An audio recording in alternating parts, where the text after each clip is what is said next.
तो आज हम लोग भगवत गीता के 7वें अध्याय के 8वें श्लोक से चर्चा को प्रारंभ कर रहे हैं। 8 से 12 तक के श्लोकों का थीम ये है कि भगवान किस प्रकार से इस जगत में प्रवेश करके अपनी विभूतियों के द्वारा इस जगत का पालन कर रहे हैं। समझ में आया? थीम क्या है? किस प्रकार से भगवान पालन कर रहे हैं। पिछले श्लोक में बताया था कि भगवान इन दोनों शक्तियों से जगत को धारण कर रहे हैं, जीव शक्ति और माया शक्ति, और वह उससे परे हैं। अपने स्वरूप के बारे में बताया। अब आप इन श्लोकों में बताएंगे कैसे अपनी विभूतियों अर्थात अपनी शक्तियों के द्वारा इस जगत को मेंटेन कर रहे हैं। मेंटेन मतलब पालन कर रहे हैं। How Krishna is maintaining this universe through his energies will be the theme of text number 8 to 12।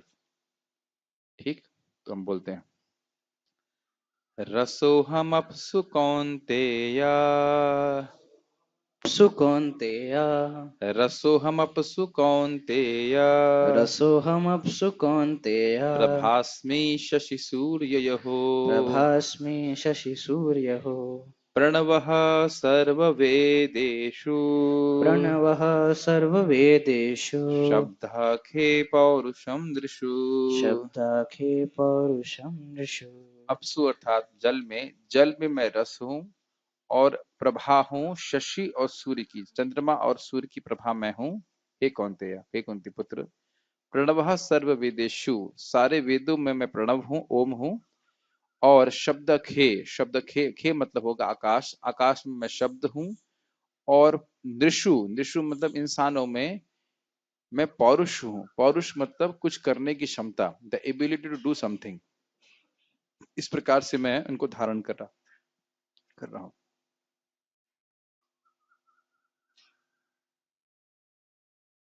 हे कुंती पुत्र, मैं जल का स्वाद हूँ, सूर्य तथा चंद्रमा का प्रकाश हूँ, वैदिक मंत्रों में ओंकार हूँ, आकाश में ध्वनि हूँ तथा मनुष्य में सामर्थ्य हूँ।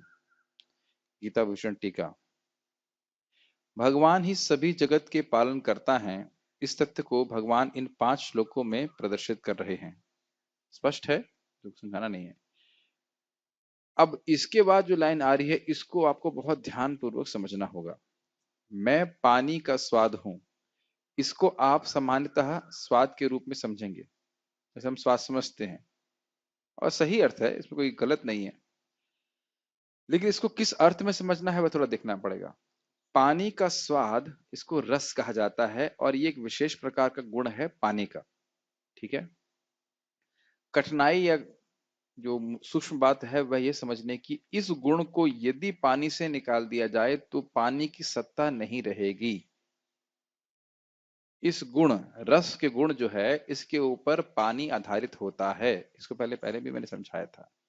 सृष्टि में बहुत सारे तत्व हैं जिनसे, इंग्रेडिएंट्स कहते हैं, इंग्रेडिएंट समझते हैं, अवयव हैं जिससे वस्तुओं का निर्माण होता है। और उसमें एक 5 प्रमुख अवयव हैं जिसे कहा जाता है तन मात्रा। क्या कहा जाता है? तन मात्रा, जिसको हम लोग इंद्रिय विषयों के रूप में भी जानते हैं। इंद्रियों के विषय क्या रूप वो हैं? रूप, रस, गंध, स्पर्श और शब्द। और ये इस सृष्टि के अवयव भी हैं। समझ में आ रहा है? ये बात समझ लेंगे तो उसका सारे जो 50, जी, अवयव मतलब होता है इंग्रेडिएंट्स। जैसे मैं कहूँ खिचड़ी किससे बनती है, तो चावल, दाल, हल्दी, जल। अब जल ही निकालेंगे तो खिचड़ी कैसे बनेगी? तो खिचड़ी की सत्ता जल पे निर्भर करती है कि नहीं? अवयव मतलब इंग्रेडिएंट्स, किन वस्तुओं, वो उसके घटक क्या हैं, घटक समझते हैं। जैसे आप लोगों के गोअर्क में से, गोअर्क जो बनाते हैं उसमें से गोमूत्र निकाल लीजिए तो फिर क्या बचेगा उसमें? कुछ नहीं बचेगा। तो उसका इंग्रेडिएंट क्या है, समझ में आया? तो ये बात समझ में आ जाएगी तो फिर समझ में आ जाएगा सारा कुछ, बहुत आसान है। तो थोड़ा मैपिंग कर लीजिए, या अगर कॉपी है तो उसमें लिख लीजिएगा। खे मतलब होता है आकाश, और आकाश का तन्मात्रा है शब्द। ठीक है। उसके बाद आकाश के बाद आई अग्नि, अग्नि की तन्मात्रा है रूप। तो इजीली समझ में आ जाएगा। ठीक है। सबसे पहला तत्व था आकाश। तो आकाश का निर्माण किससे होता है? शब्द से। भगवान ने बोला ना यहाँ पे शब्दे खे पौरुषम दिशु। तो आकाश तत्व का निर्माण या उसकी तन्मात्रा जो है वो है शब्द। उसके बाद आई अग्नि, अग्नि की तन्मात्रा है रूप। गुड। और उसके बाद आई वायु, वायु की तन्मात्रा है स्पर्श, उसके बाद आया जल, जल की तन्मात्रा है रस, जिसको भगवान ने यहाँ पे बोला है रस की वजह से ही जल की सत्ता है। समझ में आ रहा है? सत्ता समझते एग्जिस्टेंस, अस्तित्व है। और पृथ्वी की तन्मात्रा क्या है?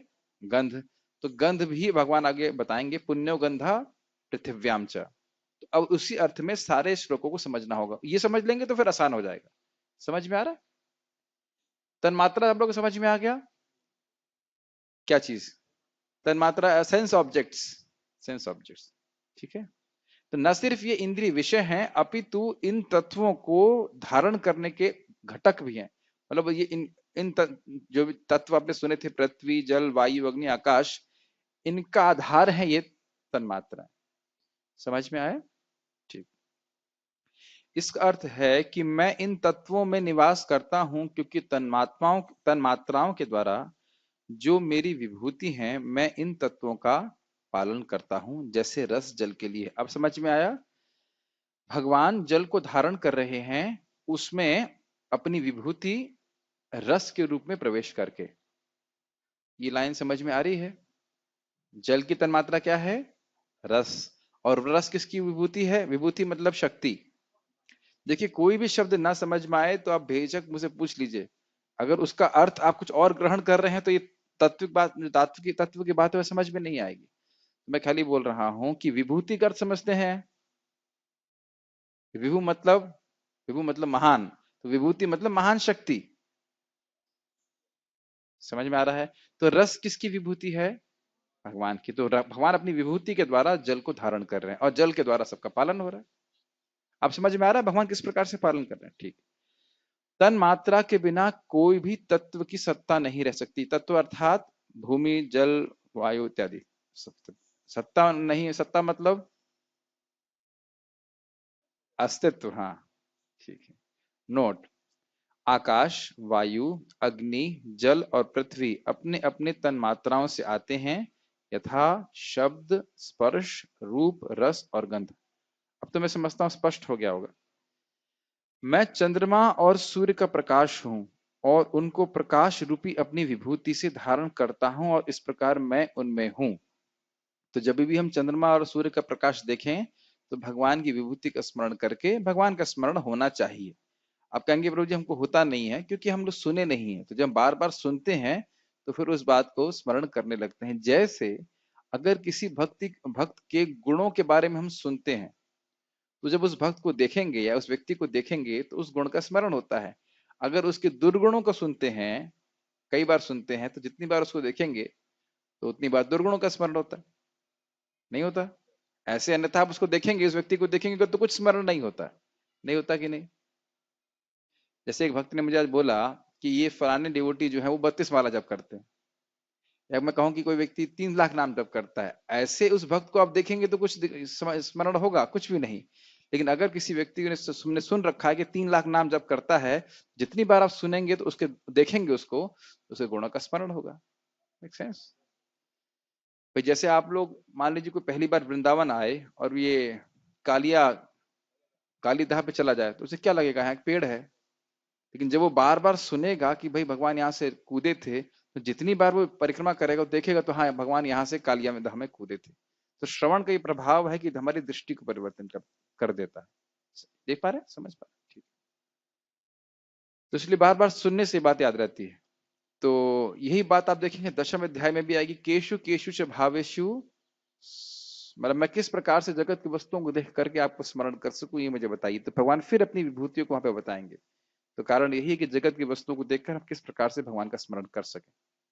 ठीक। इसी प्रकार अन्य उदाहरणों को भी देखना होगा। स्वाभाविक सी बात है, अगर चंद्रमा और सूर्य से प्रकाश हटा लेंगे तो क्या बचा उसमें? समझ में आए? तो उसका जो असली तत्व है जो धारण कर रहा है चंद्रमा और सूर्य को, वो क्या है?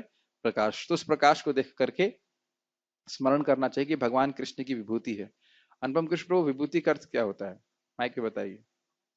हाँ ठीक। महान शक्ति। और अवयव का अर्थ क्या होता है?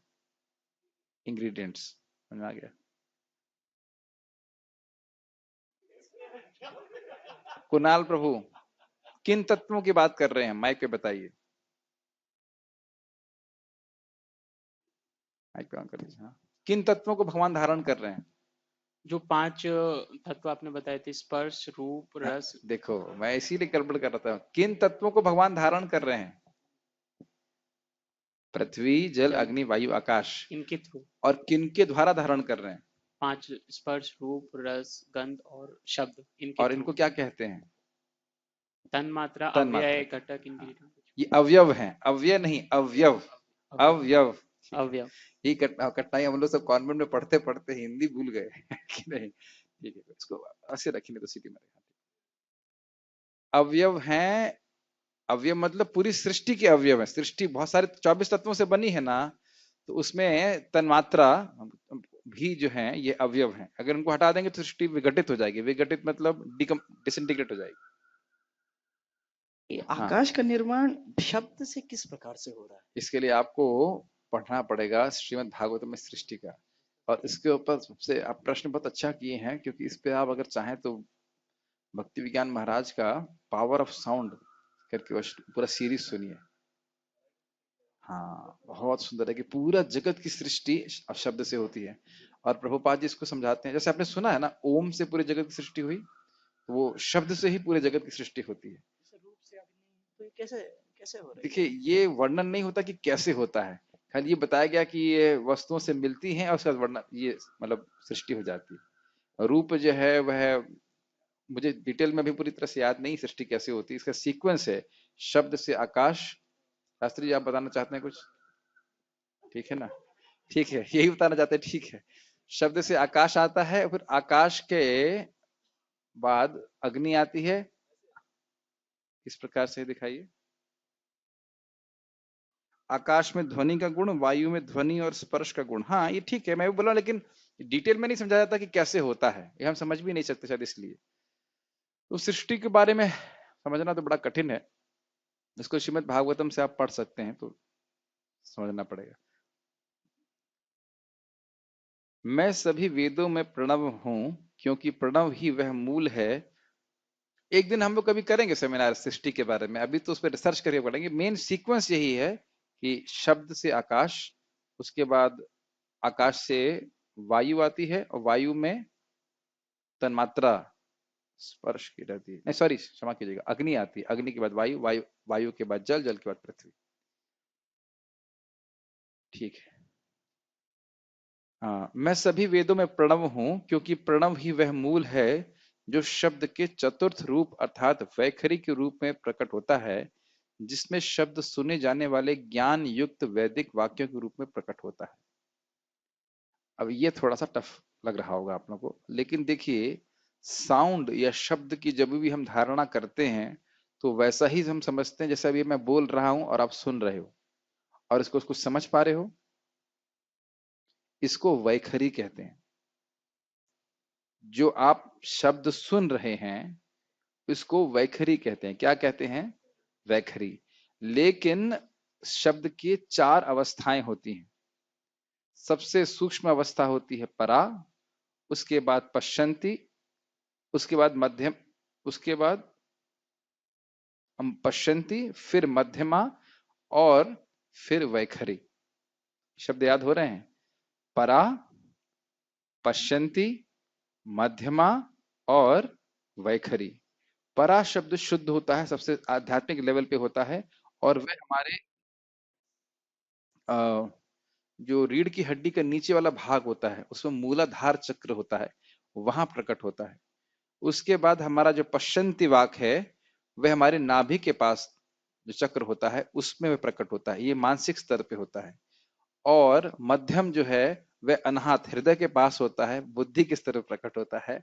और वैखरी के रूप में हमारे कंठ के बाहर प्रकट हो रहा है, जैसे अभी प्रकट हो रहा है। इस प्रकार से शब्द प्रकट होता है। यह 4 हमें क्यों नहीं दिखते हैं? क्योंकि इंद्र ने शाप दिया है। अब इसको अगर आप अंग्रेजी जानते हैं तो आप लोगों को मैं लिंक भेज दूंगा। आप भक्ति विज्ञान महाराज का बहुत बड़ा सेमिनार है, उसको आप सुन सकते हैं, बहुत है, बहुत इंटरेस्टिंग। लेकिन पावर ऑफ साउंड, और समझा रहे थे किस अनावृत्ति शब्दात, शब्द से ही हमारी अनावृत्ति। जिस प्रकार से शब्द से इस जगत की सृष्टि हुई है भौतिक शब्द के द्वारा, उसी प्रकार से आध्यात्मिक शब्द से हम इस सृष्टि को परिवर्तित कर सकते हैं, अपने भगवान के धाम वापस जा सकते हैं। प्रभुपाद इसको कई बार कोट करते हैं, अनावृति शब्दात। अनावृति शब्दात मतलब शब्द के द्वारा, आध्यात्मिक शब्द के द्वारा हम आध्यात्मिक जगत में जा सकते हैं। ये बात ठीक है, अगर कुछ नहीं समझ में आ रहा है तो आश्चर्य की बात नहीं है, पूरा पूरा समझ में नहीं आता है, लेकिन उसका सार ये है कि जो इच्छाएं हैं वह भी एक शब्द का ही रूप है। ये जो इच्छाएं दिखती हैं आपको हृदय में ना, ऐसा कैसे बोल सकते नहीं है, अपितु आप इच्छाओं को, दिखती का मतलब है इच्छाओं को प्रायः सुन सकते हैं। अगर आप थोड़ा सा सूक्ष्म रूप से विचार करें तो यह सब पश्यंती वाक्य इत्यादि कहे जाते हैं। मानसिक रूप में जो इच्छाएं प्रकट हो रही हैं वह भी एक शब्द के रूप में होती हैं।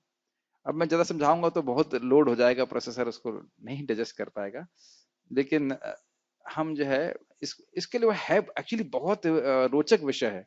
जो अंग्रेजी जानते हैं उसको पढ़ेंगे और सुनेंगे तो बहुत अच्छा लगता है, बहुत बहुत मतलब सुंदर विषय है। खैर, नोट, शब्द की 4 अवस्थाएं होती हैं। पहली अवस्था को परावाक कहा जाता है, जो शब्द की सबसे सूक्ष्म अवस्था होती है और जो प्राण के रूप में मूलाधार चक्र में प्रकट होती है। मूलाधार मतलब जो हमारे रीढ़ की हड्डी के नीचे वाले भाग में होता है, एकदम लास्ट पॉइंट। दूसरी स्थिति पश्चंती वाक कहलाती है, जो नाभि के पास स्थित मूलाधार चक्र के स्थान, मूलाधार नहीं होना चाहिए था, कुछ और होना चाहिए था, इसको कुछ और कहते हैं, मैं ना भूल रहा हूँ, गलत है ये, उस चक्र के स्थान पर प्रकट होती है। ये पता है ना हमारे शरीर में बहुत सारे चक्र होते हैं, 7 चक्र होते हैं, तो उसी अलग अलग चक्रों पे स्थान पे ये शब्द प्रस्तुत होता है और ये मानसिक स्तर पे होता है। शब्द की तीसरी स्थिति हृदय के पास स्थित अनाहत चक्र में होती है, ये हृदय के पास में बुद्धि के स्तर पर मध्यमा वाक्य के रूप में प्रकट होती है। चौथी स्थिति में शब्द अर्थपूर्ण वाक्यों के रूप में हमारे कंठ से प्रकट होता है, जिसे सुना जा सकता है और उसे वैखरी वाक कहा जाता है। तो वैखरी आप समझ रहे हैं, वैखरी तो समझ में आ रहा है ना, ये जो मैं बोल रहा हूं, जो आपको कान से सुनाई पड़ रहा है, इसको वैखरी कहते हैं। तो जो नोट से कहने का अर्थ है कि जब भगवान कह रहे हैं कि शब्द खे पौरुषम नृषु, तो शब्द खे, आकाश में जो शब्द तत्व है वह शब्द केवल वैसे ही नहीं सोच लेना चाहिए जैसे हम बोल रहे हैं बस वही शब्द है। शब्द के भी 4 विभाग हैं, उसके रूप में भगवान विद्यमान है, बात समझना चाहिए। ठीक है, आकाश में उपस्थित शब्द रूप तन्मात्रा में मैं हूं। शब्द रूप तन्मात्रा मतलब आकाश का तन्मात्रा क्या है, शब्द, और उसके द्वारा आकाश को धारण कर रहे हैं।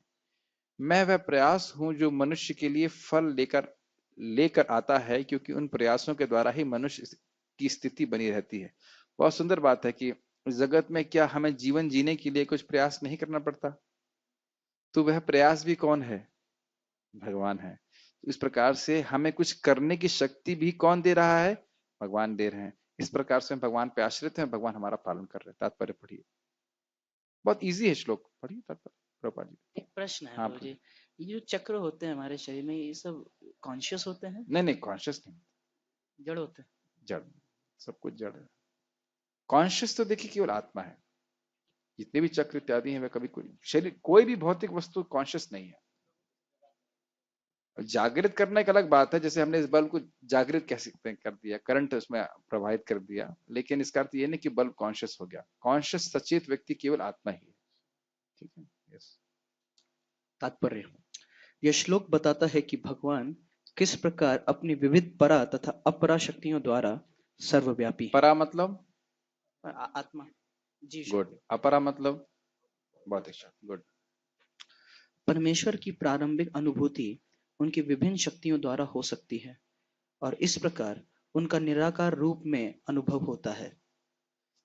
जिस प्रकार सूर्य देवता एक पुरुष हैं और सर्वव्यापी शक्ति सूर्य प्रकाश द्वारा अनुभव किया जाता है, उसी प्रकार भगवान अपने धाम में रहते हुए भी अपनी सर्वव्यापी शक्तियों द्वारा अनुभव किए जाते बहुत हैं। सुंदर है। कल सुबह आप लोग इस बात को याद रखिएगा, जब हम लोग जब कर रहे होते हैं तब देख सकते हैं कि पहले सूर्य नहीं दिखाई पड़ता, पहले हल्की रोशनी दिखाई पड़ती है। तो क्या आप समझ नहीं जाते कि सूर्य उदित हो गया? क्या सूर्य दिख रहा है? लेकिन सूर्य की रोशनी आकाश में प्रस्तुत होने के कारण आप सूर्य को देख पाते हो। तो इस जगत में भले ही हम भगवान को भी न देख सकें, लेकिन उनकी शक्तियों को तो देखते हैं और शक्तियों को देखने के द्वारा भगवान का अनुमान कर सकते हैं। यस। जल का स्वाद जल का मूलभूत गुण है। अब आप बताइए कि प्रभुपाद जी क्या टीका से नहीं ले रहे हैं? हम उसको देख नहीं पाते हैं, ये बात रहता है।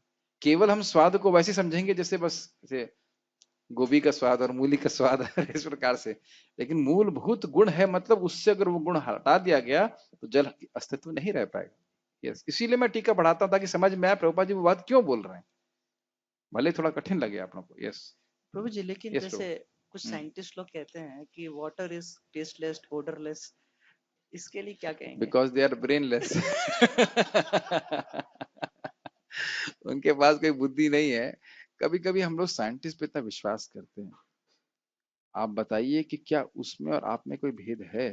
विचार कीजिएगा, उसकी इंद्रियां भी उतनी ही अपूर्ण है जितनी मेरी।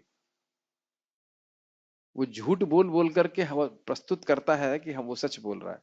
जैसे अभी ये लोग वायरस के लिए बोल रहे हैं कि 1.5 साल में हम इसकी वैक्सीन खोज लेंगे। जरूरी है? हो सकता है कि 10 साल में भी न खोजें। और आप ये भी जानते हो कि खोज में भी भगवान जब बुद्धि देंगे तभी वे खोज पाएंगे। तो प्रभु जी, जैसे उसमें अगर नहीं, मैं खाली बोल रहा हूँ कि ये लोग अपने आप को प्रस्तुत करते हैं कि ऐसा लगता है कि सब कुछ जानते हैं। ऐसा हम लोग को विश्वास हो जाता है कि वो सब कुछ जानते हैं, लेकिन ऐसा नहीं कि वो जब सब कुछ जानते हैं। यस। लेकिन जैसे पानी में भगवान जैसे बता रहे, पानी में स्वाद जो हूँ वो मैं हूँ, फिर वो हम जब पानी पीते हैं तो हमको वो अनंत सुख की क्यों फील क्यों नहीं होता है? कभी आप देखेंगे जब हम लोग निर्जला करते हैं तो पानी के अलावा कुछ भी अच्छा नहीं लगता। कहो कि थम्स अप पिला दिया जाए या और कोई जूस पिला दिया, नहीं, पहले पानी चाहिए। आप कई बार देखिए, लोगों आपके पूछेंगे अब अगर मैं क्या दूध लाऊं, मट्ठा लाऊं, कहते नहीं, बस बस पानी दे दीजिए। हाँ, प्यास लगती है तो पानी चाहिए, उसका स्पेशल गुण है, और अन्य वस्तुओं में भी स्वाद पानी की वजह से आता है। आप देखिए अगर जीभ सूख जाए तो खाने का स्वाद भी नहीं आता ठीक से। कभी होता है ना, थोड़ा थोड़ा पानी पिए, थोड़ा मुंह में कुछ गीलापन आए, तब जाकर के आप स्वाद का अनुभव कर पाएंगे। अगर स्वाद को हम वैसे ही समझें जैसा कि हम समझ रहे हैं, उस दृष्टि से भी देखा जाए तो ये जो साइंटिस्ट हैं उनकी बात को स्वीकार करने में दिक्कत ये है कि वह स्थूल वस्तुओं के अधिक कुछ सोच ही नहीं पाते। सूक्ष्म वस्तुओं का चिंतन वो कभी नहीं कर सकते, वो सोच भी नहीं सकते कि शब्द के 4 लेवल हो सकते। तो इस ज्ञान को वेद से स्वीकार करना चाहिए। प्रभु जी, मतलब ये जो बात भगवान कह रहे हैं कि मैं पानी में जो स्वाद वो मैं हूँ, इसको लिटरली समझना है कि लाइक यस, वो लिटरली स्वाद वही समझने है? का मतलब है कि भगवान की विभूति, अभी हमने पढ़ा था, भगवान की शक्ति है। या फिर व्यक्ति जैसे प्रभुपाद जी अपने एक पुस्तक में, मुझे पुस्तक करना, छोटी पुस्तक में तो ये लिखते हैं कि इससे व्यक्ति को ये समझना चाहिए कि हर जगह भगवान है, तो जब वो पानी पीता है तो उसको स्मरण, हाँ, भगवान का ये बिल्कुल स्मरण होना सही बात चाहिए। है, लेकिन यह भी ध्यान रखना चाहिए, जैसे हम यहाँ सीख रहे हैं कि ये भगवान जो जल का गुण है स्वाद, वह कहाँ से आ रहा है? भगवान से आ रहा है। ये बात वही बात है, जैसे सूर्य अपने स्थान पे प्रभात धारण दे रहे हैं और अपनी शक्तियों की जगह द्वारा हर जगह व्याप्त है। शक्तियां निराकार हैं लेकिन सूर्य निराकार नहीं। तो अगर हम शक्तियों के संपर्क में आ रहे हैं तो उससे हम शक्तिमान का स्मरण करना चाहिए।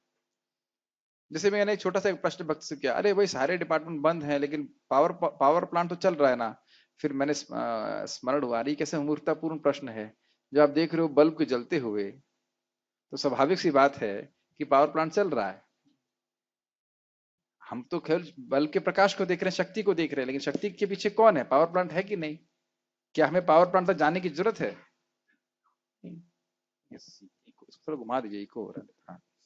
जल का स्वाद जल का मूलभूत कारण है। मूलभूत गुण है, इसका अर्थ बताइए। इसका अर्थ ये है कि अगर रूट इस स्वाद कॉज। को निकाल दिया जाए, इस तन्मात्रा को निकाल देंगे तो जल का अस्तित्व नहीं रहेगा। ये तो पढ़ रहे थे। यस। कोई भी व्यक्ति समुद्र का जल नहीं पीना चाहता, क्योंकि इसमें शुद्ध जल के स्वाद के साथ साथ नमक मिला रहता है। जल के प्रति आकर्षण का कारण स्वाद की शुद्धि है, और यह शुद्ध स्वाद भगवान की शक्तियों में से एक है। अब हम स्पष्ट समझ में आ रहा है ना, ये जो टेस्ट है ये भगवान की एक शक्ति है, समझ में आ रहा है? यस। निर्विशेषवादी व्यक्ति जल में भगवान की उपस्थिति जल के स्वाद के कारण अनुभव करता है, और सगुणवादी भगवान का गुणगान करता है, यू नीड फोन। क्योंकि वे प्यास बुझाने के लिए सुस्वादु जल प्रदान करते हैं। ये भी बहुत सुंदर बात है। मान लीजिए कोई व्यक्ति आपको बहुत सुंदर सुस्वादु वस्तु देता है, तो क्या केवल आप उस वस्तु को ग्रहण करते हैं, या यह भी स्मरण करते हैं कि उस व्यक्ति ने प्रेम से वस्तु आपको दी है? कृतज्ञता। Isn't it? अरे, कृतज्ञता तो है ही, लेकिन स्वाभाविक रूप से अगर आपका उससे प्रेम है तो कोई वस्तु अगर आपको दी खाने के लिए, तो क्या उस व्यक्ति का स्मरण नहीं करते? लेकिन केवल हम खाते रहें और और स्मरण ना करें तो यह तो उचित नहीं है ना। तो भक्त यह भी देखता है। प्रभुपाद जी एक जगह बहुत बड़े, एक नियाग्रा फॉल्स है अमेरिका में शायद, तो वहां गए तो उन्हें प्रभुपाद जी कह रहे थे आप इस मतलब झरने को देख रहे हैं, लेकिन उसको देख करके मुझे भगवान की शक्ति का स्मरण हो रहा है, भगवान का स्मरण हो रहा है। तो ये भगवत प्रेम होने के कारण ऐसा होता है। स्थावर जंगम देखे न देखे तार मूर्ति, सर्वत्र होए तार इष्ट देव स्फूर्ति। वो स्थावर अर्थात अचलायमान वस्तुओं को देखता है। अचलायमान समझते हैं, ऐसा ऐसा आप लोग चेहरा बना देते हैं, ऐसे लगता है मैं कुछ कुछ उर्दू बोल रहा हूँ ना क्या बोल रहा हूँ, चल नहीं सकता। और जंगम समझते हैं, जो चल सकते हैं, उन सबको देखता है, लेकिन उनको ना देख करके वह अपने इष्ट देव की स्मृति करता है, कृष्ण का स्मरण करता है। ठीक। परमेश्वर को अनुभव करने की यही विधि है। व्यवहारतः सगुणवाद तथा निर्विशेषवाद में कोई मतभेद नहीं है। जो ईश्वर को जानता है वह यह भी जानता है कि प्रत्येक वस्तु में एक साथ सगुण बोध तथा निर्गुण बोध निहित होता है और इनमें कोई विरोध नहीं है। क्या अर्थ है इसका? अर्थ यह है कि देखिए, जो भगवान की शक्तियां हैं उनका कोई आकार नहीं है। जैसे सूर्य की रोशनी का कोई आकार है नहीं है, लेकिन हम यह नहीं कह सकते कि रोशनी सूर्य का कारण है। क्या कह सकते हैं? नहीं कह सकते। तो ये सीधी सीधी बात है। इस जगत में जो भगवान की शक्तियां व्याप्त हैं वह निराकार हैं, लेकिन इनके पीछे साकार भगवान हैं। तो झगड़े की कोई बात नहीं है। झगड़े की बात ये हो जाती है जब ये लोग बोलते हैं कि जो निराकार शक्तियां हैं वह भगवान जो साकार हैं उनका कारण बन जाती है, तब झगड़ा होता है, अन्यथा झगड़े की कोई आवश्यकता नहीं। यस। अतः भगवान चैतन्य ने अपना शुद्ध सिद्धांत प्रतिपादित किया जो अचिंत्य भेदाभेद तत्व कहलाता है। सूर्य तथा चंद्रमा का चलो मैं प्रकाश इसको थोड़ा समझा देता हूँ, कई बार सुना होगा फिर भी हम समझाते हैं। देखिए, जब कोई वस्तु किसी वस्तु से अलग है तो भेद दिखता है, स्पष्ट है। जैसे ये लैपटॉप इस हारमोनियम से अलग अलग है, भेद है इसका। लेकिन अभेद इस दृष्टि से है कि वह वस्तु उस वस्तु से दूसरी वस्तु पे आश्रित है यदि, तो उसको हम उस दृष्टि से अभेद कहेंगे। जैसे कार्य कारण की तरह कह सकते हैं। जैसे अगर मैं कहूं कि बादल और सूर्य में भेद है या नहीं है, भेद है, बिल्कुल स्पष्ट। बादल अलग वस्तु है, सूर्य अलग वस्तु है। बादल जलमय है और सूर्य अग्निमय है। लेकिन अगर मैं कहूं कि बादल और सूर्य में अभेद भी है, तो आप मानेंगे कि सूरज के द्वारा ही बादल की सृष्टि होती, तो उस दृष्टि से अभेद है। वैसे स्वरूपगत रूप से बहुत भेद है। तो अब अगर हम कहें कि माया, शास्त्री जी के मन में कुछ विरोध आ रहा है, ये मैं अपनी बात नहीं कर रहा था, कपिल, अरे सुनिए तो सही, ये गुरु महाराज की बात, आप लेक्चर सुनिए, कपिल दिवाहुति संवाद, उसमें समझा रहे हैं। तो माया और भगवान में अचिंत भेदाभेद तत्व है। माया क्या कृष्ण से भिन्न है? बिल्कुल है। जड़ है माया और भगवान पूरी तरह चेतन है, तो उस दृष्टि से भेद है कि नहीं? बिल्कुल है। लेकिन माया कृष्ण पे आश्रित है कि नहीं? तो उस दृष्टि से भेद नहीं। उस दृष्टि से जीव और भगवान में भेदाभेद है कि नहीं? जीव क्या भगवान है? नहीं है। लेकिन अभेद क्यों है? क्योंकि जीव गुणात्मक रूप से भगवान के समान है और जीव भगवान पे आश्रित है। तो यानी कि भगवान को, इसीलिए परम सत्य को उनकी शक्तियों के साथ समझा जाना चाहिए। उनकी शक्तियां भगवान से अभिन्न हैं भी और नहीं भी हैं। क्या कुछ विरोध है? ठीक है। जैसे सूर्य का प्रकाश और सूर्य, क्या आप कह सकते हो कि सूर्य का प्रकाश सूर्य है? नहीं और हाँ, हाँ भी और नहीं भी। तो सूर्य का प्रकाश सूर्य नहीं है, लेकिन आप सूर्य के प्रकाश की सत्ता को सूर्य से अलग कर सकते हो? एग्जिस्टेंस नहीं कर सकते। सूर्य का प्रकाश क्योंकि सूर्य पे आश्रित है, इसलिए वह सूर्य से अभिन्न है। दूध दही भी कह सकते हैं। यस, दूध जो है और दही है वे अलग अलग दिखते हैं, लेकिन दही कहाँ से आता है? दूध से आता है। तो उस दृष्टि से अभेद है। कुछ कहना चाहते थे? इतना दूर क्यों बैठे हैं? अगर कहना तो आगे बैठिए।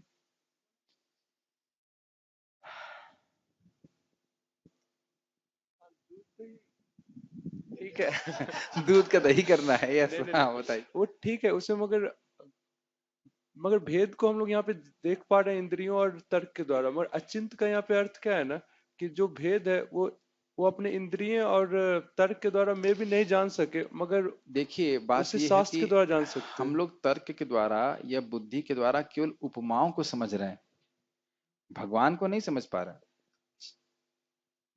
भगवान किस प्रकार से अपनी शक्तियों में प्रवेश कर जाते हैं, देखिए इसीलिए तो हम सब कहते हैं ना, अर्चा वगैरह ऐसे देखने से बाहर से भौतिक लगता है, लेकिन क्योंकि वे भगवान की अचिंत्य शक्ति है, वो अपनी अचिंत्य शक्ति से उस भौतिक वस्तु में भी प्रवेश करके अवतरित होकर के हमारी सेवा को स्वीकार करते हैं। Doesn't make sense? सो अब वो कैसे करते हैं वो हम समझ नहीं पा रहे हैं, हम तो केवल उपमाओं को समझ रहे हैं। हमारी शक्ति तो केवल उपमा उपमा समझते हैं, उपमा क्या कहते हैं, एनालॉजी, उसको समझ नहीं सकती है हमारे पास। अब भगवान कैसे कर रहे हैं, अब इसे मान लीजिए भगवान जल के रूप में कैसे प्रवेश कर रहे हैं, सॉरी जल में रस किस प्रकार से अपने को प्रसारित कर रहे हैं, तो हम वो नहीं समझ सकते। इदम ही विश्वम भगवान इवेतरह, ये जगत भगवान से ही आया है, भगवान के ही समान है, अर्थात भगवान नहीं है लेकिन भगवान की शक्ति है, और इस कारण से पूजनीय भी है। पूजनीय अर्थात हर वस्तु को भगवान के संबंध में देखना, भोग दृष्टि से नहीं देखना। मेरी बात शायद समझ रहे होंगे, ठीक है ना? तो भगवान की शक्तियां किस तरह से कार्य कर रही वह समझना हमारे लिए अचिंत्य है भौतिक दृष्टि से। हम तो केवल उपमाओं को समझने का प्रयास करें, सिद्धांत समझने का प्रयास करें। ये मैं नहीं कह रहा हूं कि हम समझ जा रहे हैं कि भगवान किस प्रकार से कार्य कर रहे हैं, कुछ कहना चाहते हैं। यस, इसको मैंने महाराज से सुना था, तो आप लोग कपिल देवाहुति संवाद सुन सकते हैं, महाराज बढ़िया से समझाते हैं इसको। Yes bro. सूर्य तथा चंद्रमा का प्रकाश भी मूलतः ब्रह्म ज्योति से निकलता है, जो भगवान का निर्विशेष प्रकाश है। प्रणव या ओंकार प्रत्येक वैदिक मंत्र के प्रारंभ में भगवान को संबोधित करने के लिए प्रयुक्त दिव्य ध्वनि है।